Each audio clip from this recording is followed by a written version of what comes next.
오늘 하나님께서 저희들에게 주시는 은혜의 말씀은 누가복음 1장 5절부터 17절입니다. 누가복음 1장 5절부터 17절 말씀입니다. 하나님의 말씀을 봉독해 드립니다. 누가복음 1장 5절부터 17절입니다. 유대왕 헤롯 때에 아비야 반열에 제사장 하나가 있으니 이름은 사가랴요. 그 안에는 아론의 자손이니 이름은 엘리사벳이라. 이 두 사람이 하나님 앞에 의인이니 주의 모든 계명과 규례대로 흠이 없이 행하더라. 엘리사벳이 수태를 못함으로 저희가 무자하고 두 사람의 나이 많더라. 마침 사가랴가 그 반열의 차례대로 제사장의 직무를 하나님 앞에 행할세 제사장의 전례를 따라 제비를 뽑아 주의 성소에 들어가 분향하고 모든 백성은 그 분향하는 시간에 밖에서 기도하더니 주의 사자가 저에게 나타나 향단 우편에 선지라. 사가랴가 보고 놀라며 무서워하니 천사가 일러 가로되 사가랴여 무서워 말라. 너의 간구함이 들린지라. 내 아내 엘리사벳이 내게 아들을 낳아 주리니 그 이름은 요한이라 하라. 너도 기뻐하고 즐거워할 것이요 많은 사람도 그의 남을 기뻐하리니 이는 저가 주 앞에 큰 자가 되며 포도주나 소주를 마시지 아니하며 모태로부터 성령의 충만함을 입어 이스라엘 자손을 곧 저희 하나님께로 많이 돌아오게 하겠습니다. 저가 또 엘리야의 심령과 능력으로 주 앞에 앞서가서 아비의 마음을 자식에게 거스리는 자를 의인의 슬기에 돌아오게 하고 주를 위하여 세운 백성을 예비하리라. 아멘. 하나님의 말씀이었습니다. Good morning. 좋은 아침입니다. 우리가 또 한번 양손을 가슴에 얹고 한번 두 번 외쳐보죠. 나는 하나님의 특별한 사랑을 받은 사람입니다. 두 번 해보겠습니다. 나는 하나님의 특별한 사랑을 받은 사람입니다. 나는 하나님의 특별한 사랑을 받은 사람입니다. 믿습니까, 여러분? 네, 우리가 또 한번 같이 외쳐보죠. 하나님을 기쁘시게, 사람을 행복하게. 네, 그렇습니다. 우리는 그렇게 살아갈 것입니다. 여러분, 금수저, 은수저, 흙수저 뭐 이런 이야기를 좀 들어보신 적이 있죠? 참 우리가 이런 얘기를 보면 배경이 이렇게 정말 중요할까? 요즘 젊은이들은 흙수저로 태어나서 평생은 금수저가 될 수 없다라고 하는 좌절감으로 살아갑니다. 그러면서 나타나는 것이 가문의 영광, 또 가문의 미기, 뭐 명문과 이런 얘기를 합니다. 요즘 한참 한국에서 문제를 많이 일으키는 정모모 하는 젊은 처자가 그 얘기를 했습니다. 돈도 실력이다. 돈 없는 니네 부모나 탓하라. 참 그런 거 들으면 젊은이들이 참 기가 막힙니다. 그냥 억억 돈도 아니죠. 400억, 2천억, 4천억, 8천억, 독일에만 한 8천억이 있다라고 얘기를 하는데요. 그냥 억소리만 납니다. 이 명문가, 사대부, 이게 정말 옛날에는 참 중요했습니다. 역사, 전통과 족보를 따지는 문화일수록 더욱 그렇죠. 또 왕조였던 뭐 전주 이씨, 안동 김씨 뭐 이런 것들이 있습니다. 근데 종교성이 아주 강했던 이스라엘도 이런 명문가를 이야기했었습니다. 그 중에서 아주 특출난 가문이 있는데요. 제사장 가문입니다. 제사장 가문은 지금도 아주 중요해요. 그래서 코하님이라고 지금도 피의 100% 레위 지파의 피를 갖고 있는 사람을 지금도 찾고 있습니다. 그래서 이스라엘에서 그런 사람들을 거의 48명 정도를 100% 코헨, 그 제사장의 피를 갖고 있는 사람을 뽑아서 제3성전을 지어서 하나님께 제사를 드릴 준비를 하고 있습니다. 특별한 백성들입니다. 또 이스라엘이 초대왕을 배출한 베냐민 지파, 굉장한 지파들이죠. 자부심이 대단해요. 그래서 사도 바울이 자기를 베냐민 지파라고 자랑합니다. 내가 8일 만에 할례를 받고 이스라엘의 족속이요 베냐민의 지파요 히브리인 중에 히브리인이요 율법으로는 바리새인이다 라고 얘기를 합니다. 앞으로 한 22주 정도 하나님의 사람들에 대해서 강해를 할 것입니다. 인물 강해는 조금 어려운 것이 있어요. 왜냐하면 사람에게 초점이 맞춰지기 때문에 우리가 설교를 들을 때, 가르칠 때 아주 조심을 해야 합니다. 이 사람들이 이렇게 될 수 있었던 것은 주의 은혜가 있었기 때문인 것이에요. 제가 나누려고 하는 주제는 예수를 만난 사람들입니다.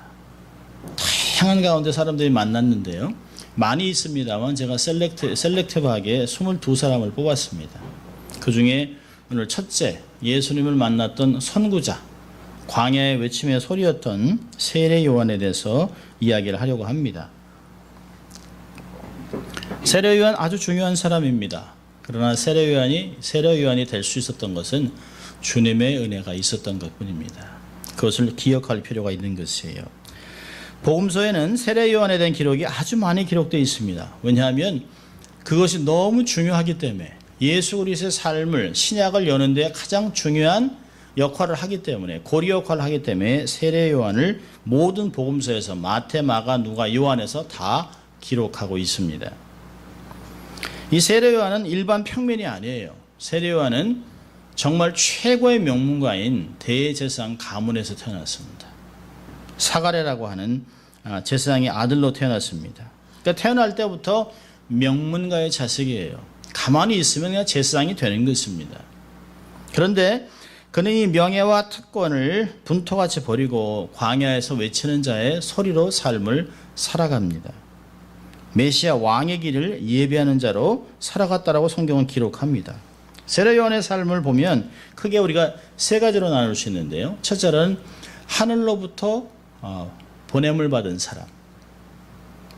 두 번째로는 메시아의 길을 준비하던 사람. 세 번째는 예수님을 드러내고 사라진 사람입니다. 아주 중요한 세 가지를 우리가 보면서 말씀을 보려고 합니다. 자, 오늘 보면 그 하늘로부터 온 사람, 세례 요한의 탄생에 대한 이야기가 나오고 있습니다.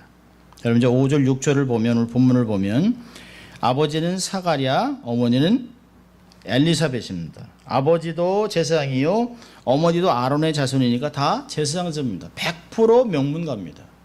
명문가에서 자식이 없어요. 제사장 가문인데 하나님께 헌신하고 하나님의 말씀대로 삼고 흠이 없어요.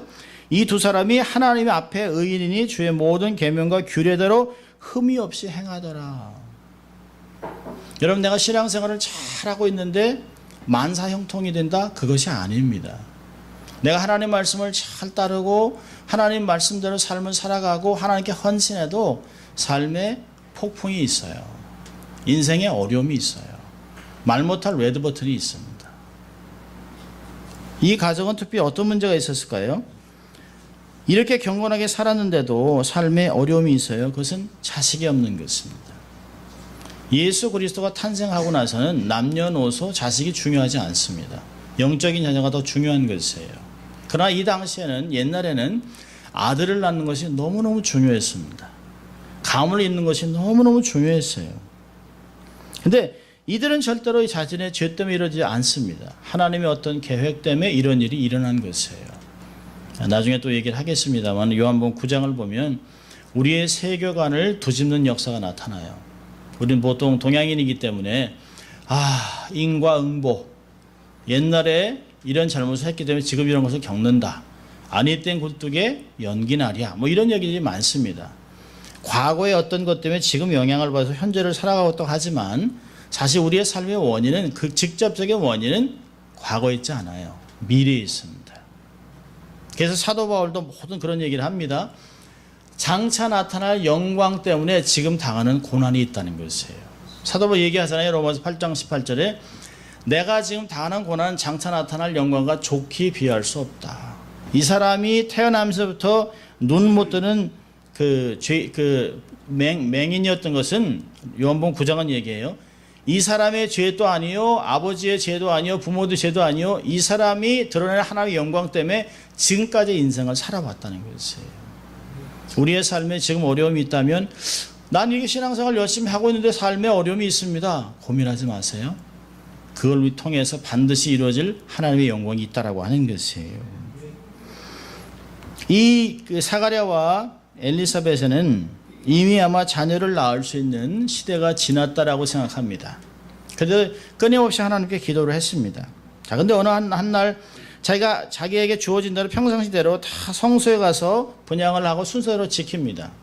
그때 생각지도 못했던 천사를 만나요.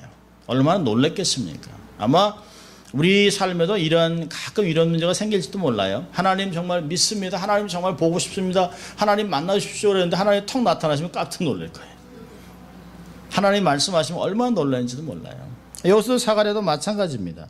하나님 말씀하셨어요. 주의 사자로부터 메시지를 듣습니다. 그리고 아들에 대한 탄생을 듣습니다. 자, 그러면서 14절부터 이야기를 하는데요. 13절에 내게 아들을 낳아주겠다. 그 아들은 이러이러한 삶을 살 것이다. 이름까지 지어놔요. 요한이라고 얘기합니다. 요한. 그리고 15절부터 아주 대단한 얘기를 합니다. 15절에 저가 주 앞에 큰 자가 될 것이다. 포도주나 소주를 마시지 아니할 것이다. 모태로부터 성령의 충만하여 일 것이다. 이스라엘 자를 하나님께 많이 돌아오게 할 것이라. 엘리야 심령과 능력으로 사람들을 돌아오게 할 것이고 주를 위해 세운 백성들을 예비할 것이라고 하는 이야기를 하고 있습니다. 여러분 성경 어느 곳에도 이 한 인생에 대해서 이렇게 자세하게 구체적으로 기록한 것은 없습니다. 사람의 설명이 아니에요. 천사가 하나님의 메시지를 가지고 직접 찾아와서 아들을 낳을 텐데 요한이라고 하고 그리고 이 요한이 이러이러한 삶을 살 것이라고 명확하게 이야기하고 있습니다. 그러니까 하나님의 계획 속에 탄생하고 하늘로부터 사명을 받고 이 땅에 버린 사람입니다. 여기서 우리 중요한 메시지가 있어요. 출생은 하나님의 역사라는 것이에요. 사람은 결코 우연히 태어나지 않습니다. 실수로 태어나지 않습니다.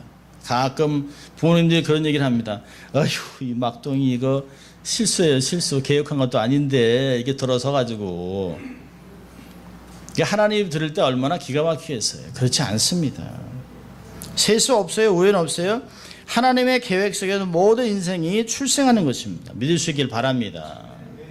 여러분 다윗이 이렇게 고백해요. 시편 139편 13절 14절에 주께서 내 장부를 지으시며 나의 모태에서 나를 조직하셨나이다. 내가 주께 감사하면 나를 지으심이 신묘막측하심이라. 주의 행사가 기염을 내 영혼이 잘 아나이다. 하나님이 나의 삶을 지으셨어요.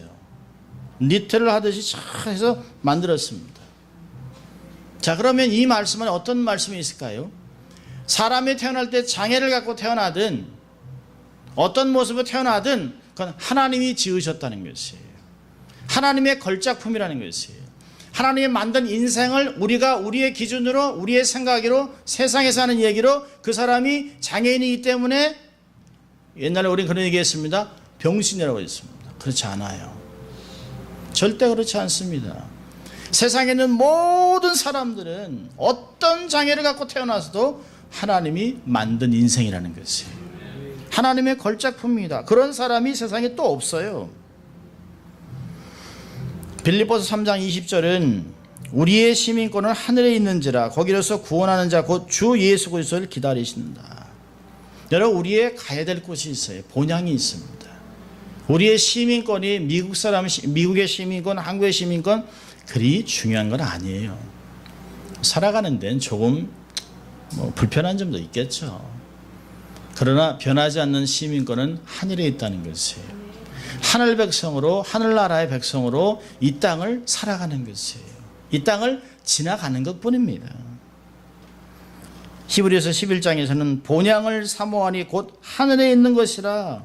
더 나은 본향이 있었으면 찾아갔겠지만 이 땅에는 그런 본향이 없다는 것이에요. 우리가 가야 할 본향은 하늘에 있다는 것이에요. 자, 그렇다면 인생은 하늘로부터 시작해서 하늘로 가는 인생이 있고 하늘로부터 시작해서 지옥으로 가는 인생이 있다는 것이에요. 오늘 세례 요한의 인생은 하늘로부터 인생이 시작됐어요. 두 번째로 이 사람은 메시아의 오실 길을 준비한 사람입니다. 고대 근동에서 왕이 어느 지역으로 오게 되면 전령이 먼저 가서 왕이 오십니다 라고 하는 메시지를 전합니다. 오래전에 많은 메시지를 통해서 서신을 통해서 몇 달 며칠 날 왕이 행차하십니다 라고 하는 이야기를 그 고을에 아주 중요한 사람의 얘기를 해요. 그런 모든 관료들이 사람들을 동원해서 길을 닦습니다. 길을 닦아서 왜 왕의 행차 때 사람이 왕을 싫어하면 왕을 죽일 수 있기 때문에 마차가 털컹거리지 않도록 땅을 닦습니다. 그리고 사람들이 앞에 나타나지 못하게 합니다. 그리고 많은 사람들이 나와서 도포를 입고 예복을 갖추고 머리를 숙이고 백성들은 땅에 엎드려 왕의 행차를 기다립니다. 우리 한국의 되게 옛날 그 드라마를 보면 왕이 행차한 백성들이 막 엎드려서 이렇게 국부니까 엎드려 이렇게 왕의 얼굴을 조금이라도 보려고 합니다. 나팔과 꽹과리 소리가 나면 황제의 왕의 정예부대가 전후좌우를 호위합니다. 가장 무술이 뛰어난 사람들이 모든 곳에 곳곳에 있어요. 지금 같으면 스나이퍼들 같이 원수들이 곁에 끼지 못하도록 최중무장을 하고 전후좌우를 철통같이 호위합니다. 그리고 그 길을 왕이 지나갑니다. 여러분, 이 구약의 성경에서 창세기부터 계속해서 메시아가 오실 것을 계속해서 얘기를 했습니다. 창세기 3장에서 아담과 이브가 죄를 짓고 범죄하고 그리고 에덴 동산에서 쫓겨나신 후부터 아들의 탄생을 기다렸어요. 몇천 년 동안 주님이 오실 것이라고 메시지를 계속 들었습니다. 여러분, 세례 요한의 등장은 우연이 아니죠. 세례 요한의 등장은 구속사의 맥락에서 보아야 합니다. 메시아의 비전과 믿음의 기대가 막 성취되고 있는 것을 보는 것입니다. 세례 요한은 하나님의 구원 역사가 이 땅에 성취되는 과정에서 등장한 것이에요. 왕이 도래한다라고 하는 것입니다. 그리고 그는 직접 와서 왕의 길을 닦는 역사를 감당했어요. 세례 요한은 어떻게 여호와의 오시는 주님이 오시는 길을 어떻게 준비했을까요? 그는 명확한 한마디로 선포했습니다. 이렇게 얘기했어요. 회개하라, 천국이 가까이 왔느니라.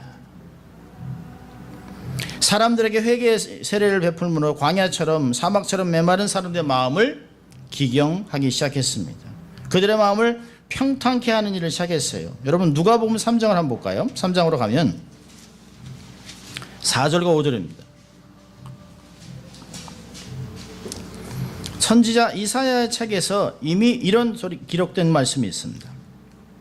누가복음 3장 4절 5절 같이 읽습니다.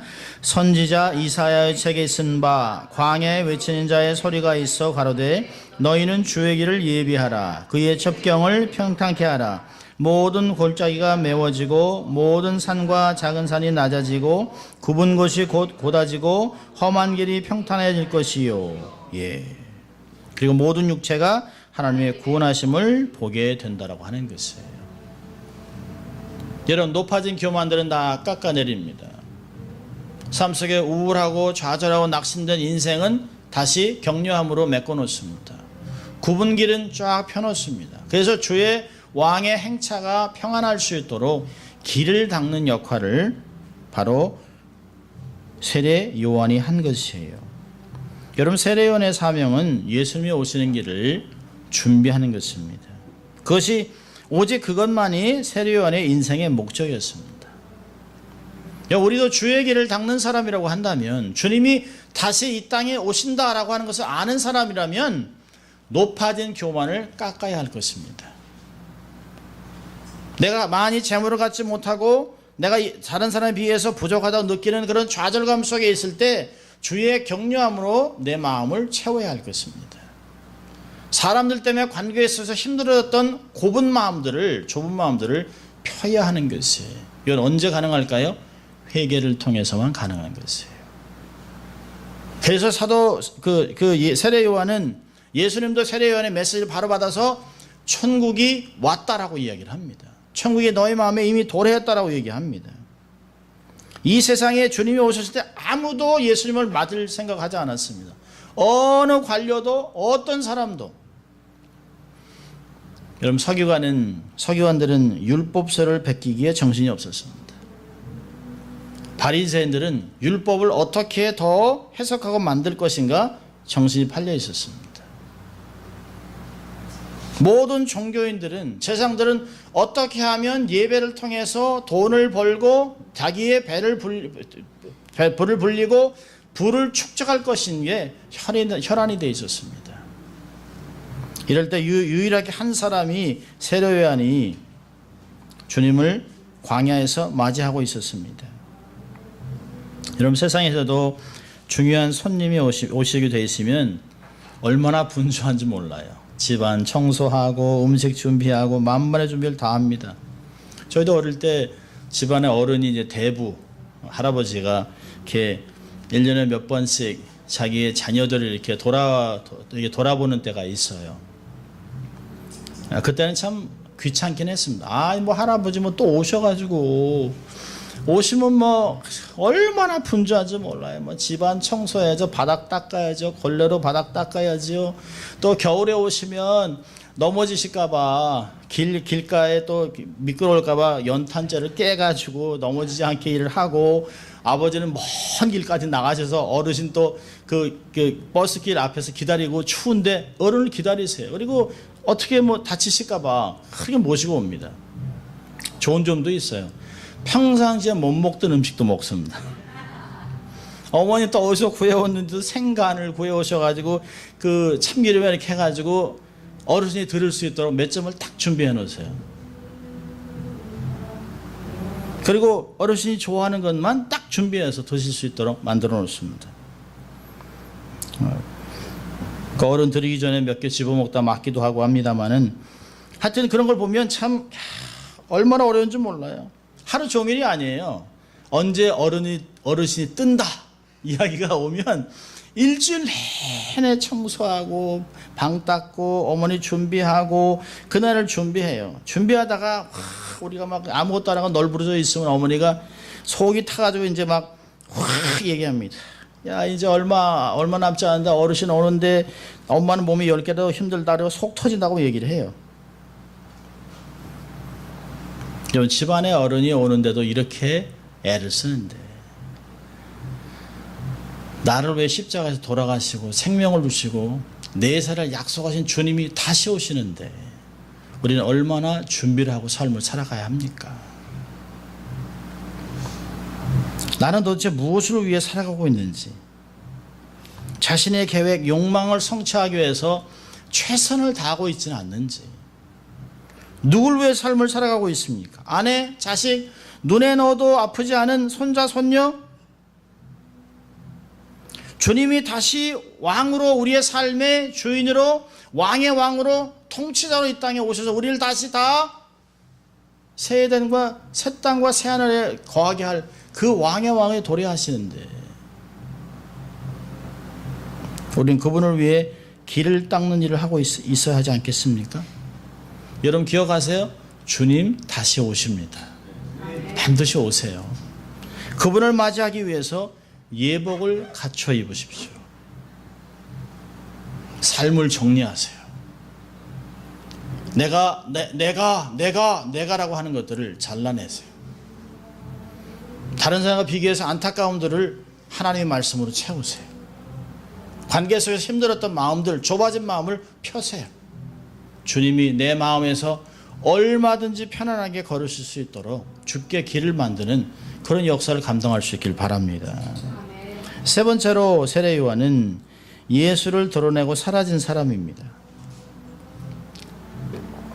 세례 요한은 광야에서 외치는 자의 소리로 삶을 살아갔습니다. 여러분, 당시 사람들은 세례 요한의 메시지가 제사장이나 서기관과는 다르다는 것을 알았습니다. 권세 있는 자의 말씀과 같았어요. 그의 메시지는 당시 사람들의 심장과 폐부를 찔렀습니다. 견디질 못했어요. 여러분, 저희는 가끔 그런 생각합니다. 조금 더 웃겨야 되나? 말씀을 전하면서 조금 이때쯤이면 좀 웃겨야 되지 않나? 근데 세례 요한을 생각하면 그는 그런 메시지는 아니었던 것 같아요. 여러분, 세례 요한이 전했던 말씀 뭘까요? 누가복음 3장 2절을 보면 여호와의 말씀이 광야에 있는 사가랴의 아들 요한에게 임했다라고 얘기합니다.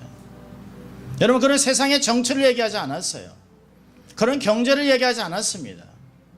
그는 사람의 이야기를 하지 않았어요. 그는 하나님의 이야기를 했습니다. 하나님의 메시지를 전했어요. 그는 사람들을 하나님 앞에 세우기 원했던 사람입니다.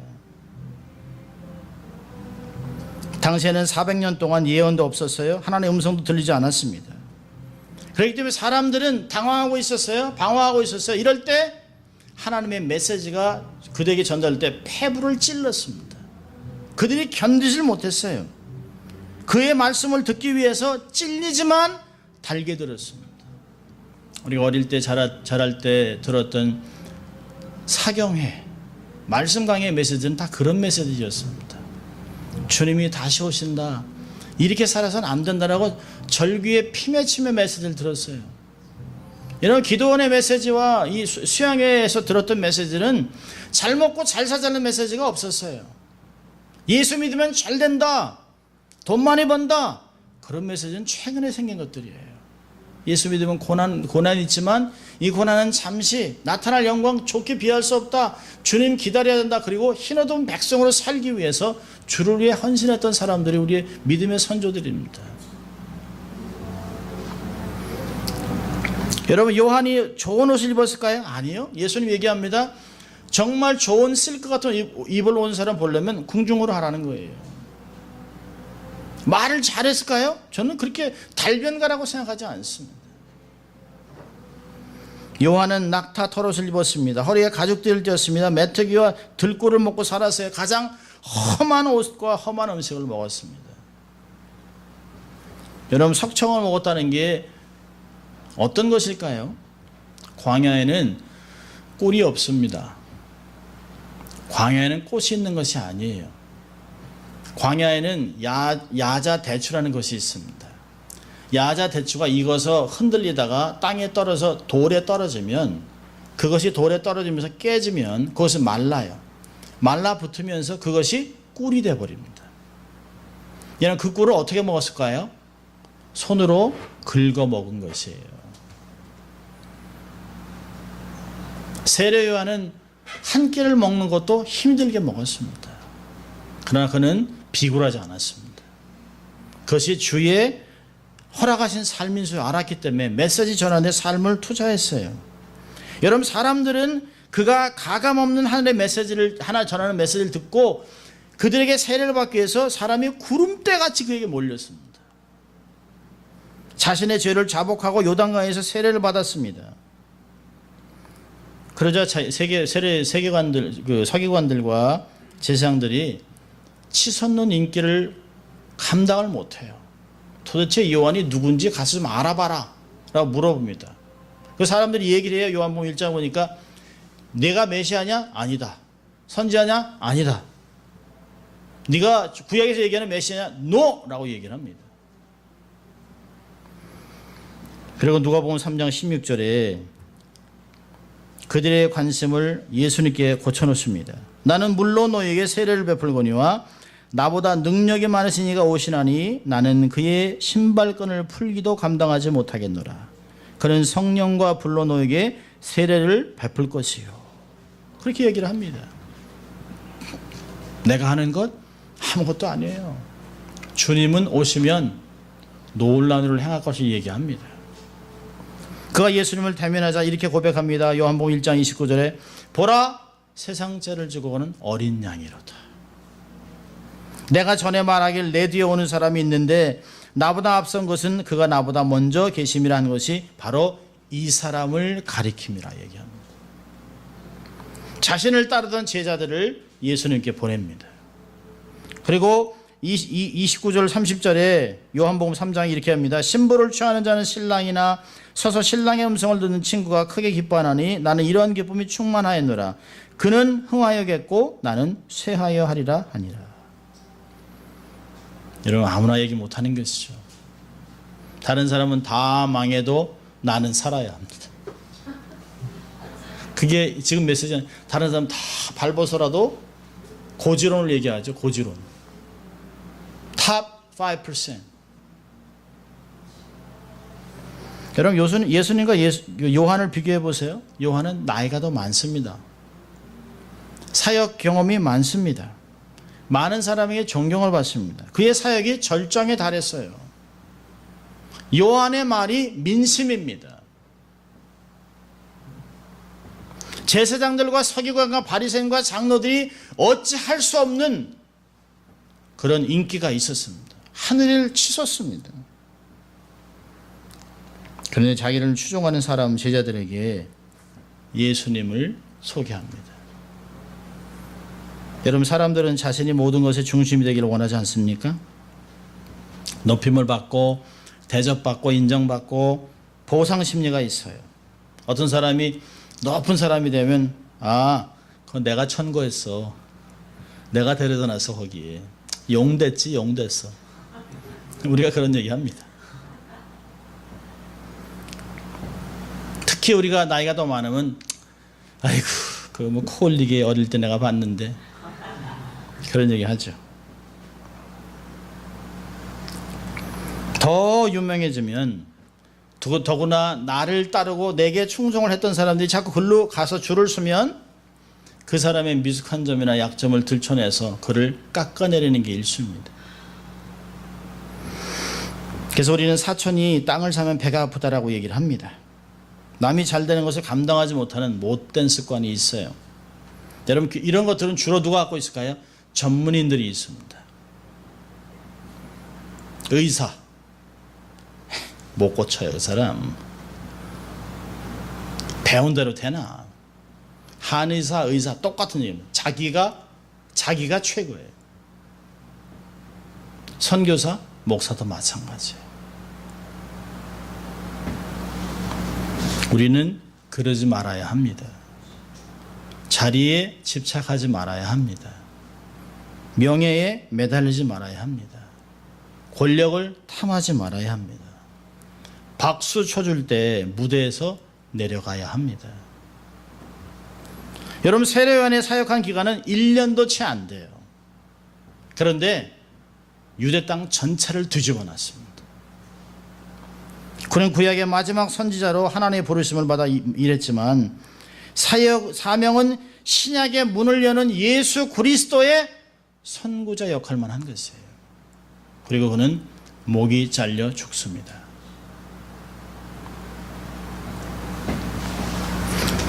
여러분, 광야의 선구자였던 세례요한의 삶에서 몇 가지 우리의 삶에 적용할 것 3가지만 잠시 보려고 합니다. 원체 삶이 너무 엄청난 내용들이 많기 때문에 한 번에 끝내기 위해서 짧게 전했습니다. 자, 3가지 삶을 적용해 보면, 첫째로요, 인생은 소명이 있다는 것이에요. 하나님 이 땅에 소명을 줘 파송된 인생입니다. 확인하고 때를 기다리세요. 여러분, 누가복음 1장을 보세요. 하나님이 요한에게 이렇게 얘기를 합니다. 요한에 대해서 1장 15절을 보면, 이는 저가 주 앞에 큰 자다라고 하지 않습니다. 이게 미래형으로 되어 있어요. 그가 하나님 앞에 큰 자가 될 것이다. 이걸 헬라어 원문으로 해석을 하면 하나님 때문에 그가 인생의 위대한 인생을 살아갈 것이라고 얘기하는 것이에요. 여러분, 모든 사람이 동일하게 큰 자로 태어나지 않습니다. 어린 나약한 인생으로 태어나요. 어미의 사랑을 받지 않으면 살 수 없는 갓난아기로 태어납니다. 근데 그 인생이 주의 손에 붙잡혀 있을 때 그가 큰 자가 되는 것이에요. 여러분, 세상에서 큰 자가 되려고 하지 마십시오. 하나님 앞에 큰 자가 되십시오. 하나님의 눈앞에 큰 자가 되어야 합니다. 큰 자로 태어나는 것이 아니라 하나님에 의해 큰 자가 되어야 합니다. 두 번째로는 자기의 본분을 정확하게 하십시오. 분에 넘치는 행동도 하지 마세요. 나의 부르심에 합당한 삶을 사십시오. 상황이나 분위기에 의해서 좌우되지 마십시오. 타인을 존중하고 세우세요. 예수님을 앞세우세요. 여러분, 민심이 다가 아닙니다. 하나님의 마음과 의도가 중요한 것이에요. 정치인들이 늘 하는 게 있잖아요. 존경하는 국민 여러분, 정치 때만 되면 존경한다고 얘기합니다. 평상시에는 백성들을 함부로 취급하면서. 근데 중요한 것은 존경하는 국민 여러분 하기 전에 그 앞에 경외하는 하나님이 있다는 걸 잊지 말아야 합니다. 인생의 본분은 하나님을 경외하고 그의 말씀을 지키는 것이라 라고 전도서 12장 13절은 이야기합니다. 우리는 사람을 내 앞에 줄 세우는 게 아니에요. 사람들을 하나님 앞에 가게 만들어야 하는 것입니다. 그게 우리의 역할이에요. 우리는 사인판입니다. 일로 가셔야 합니다. 여기 이렇게 가야만 하나님 만날 수 있어요. 아니요, 여기는 스탑이에요. 일로 가시면 안 돼요. 일로 가셔야만 하나님 만날 수 있다라고 하는 것을 가리키는 사람들입니다. 하나님이 이 땅에 두신 표지판들이에요. 표지판. 자, 세 번째로는요, 떠날 때를 알아야 합니다. 이 땅에서 천년만년 살 것 같이 행동하지 마세요. 여러분이 아무리 산삼 수천 뿌리를 먹어도 주님이 오라 그럼 가셔야 돼요. 아무리 녹용을 100개를 먹어도 주님이 오라 하면 가야 됩니다. 떠날 때를 준비하고 사세요. 미련 없이, 후회 없이, 껄껄하지 말고 가볍게 할렐루야 하고 주님께 갈 준비가 되어야 합니다. 주님에게 집중하고 살다가 훌훌 털 준비를 해야 합니다. 사람들의 관심과 집중을 하나님께 딱 집중해 놓고 있다가 그리고 집중을 주께 맡기고 우리는 떠나야 합니다. 여러분, 가장 좋아하는 사람 중 하나가 바나바입니다.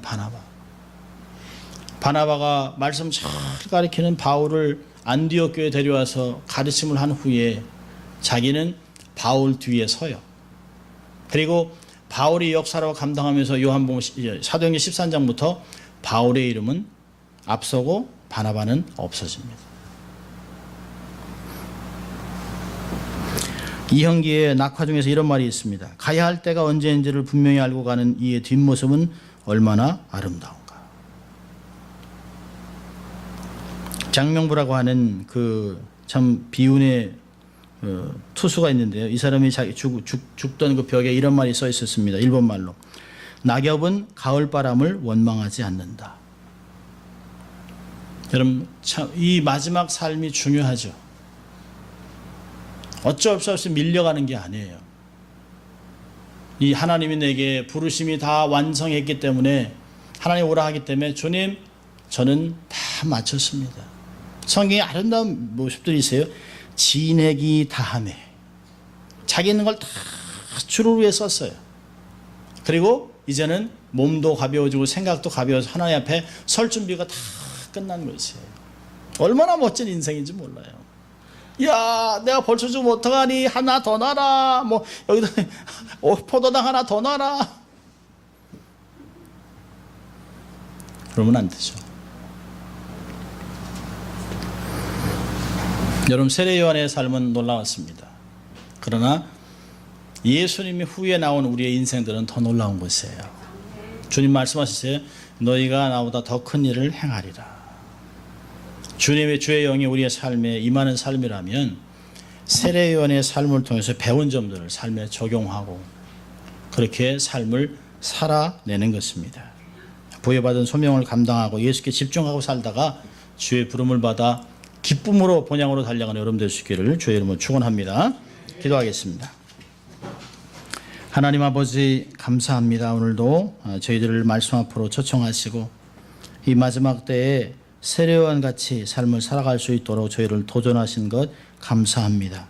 우리가 세례요한이 되려고 하는 것이 아니라 세례요한 같은 자세를 가지고 삶을 살기를 소원하고 하나님의 능력으로 그러한 탁월한 인생을 살기를 소원합니다. 주님 도와주시고 한 주도 주의 은혜로 승리하는 저희들 될 수 있도록 축복하여 주시옵소서. 감사하고 예수님 이름으로 기도합니다. 아멘.